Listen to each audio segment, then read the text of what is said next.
अपनी बेटी सबको अच्छी लगती है, लेकिन घर में बहू बनकर आई बेटी में कमियां निकाला जाता है। इसको घर संभालना नहीं आता, इसको घर के खाने बनाने नहीं आते, इसके माँ बाप ने अच्छे संस्कार नहीं सिखाए हैं, तभी तो ऐसे करती है।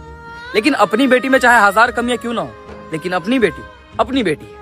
उसकी गलती देखते हुए भी उसे समझाया जाता है, लेकिन बहू की गलती देखकर उसके माँ बाप पर उंगली उठाया जाता है। इसके माँ बाप ने संस्कार अच्छे नहीं सिखाए हैं, इसके माँ बाप ने क्या ही सिखाया है। इसको घर संभालना नहीं आता, बड़े का इज्जत करना नहीं आता, हमेशा घूंघट उठा के चलती है। अब घर में बहू है तो क्या चले, घूंघट यहाँ तक डाल के चले। अपनी बेटी चाहे कैसे भी रहे, अपनी बेटी सूट सलवार में रहे, जींस टॉप में रहे, अपनी बेटी है।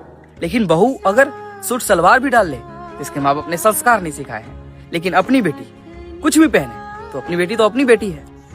अपनी बेटी के साथ अगर ससुराल में कुछ गलत भी होता है तो माता पिता उंगली उठाते हैं कि क्यों गलत हो रहा है। वही दूसरी की बेटी के साथ आप जो गलत कर रहे हो, अगर उनके माता पिता आप पर उंगली उठाए तो वो क्या सही लगेगा आपको। लेकिन अपनी बेटी तो अपनी बेटी होती है। अपनी बेटी को रोटी बनाना नहीं आता, कोई बात नहीं, सीख लेगी। अपनी बेटी को घर का काम करना नहीं आता, कोई बात नहीं, लड़की है, सीख लेगी।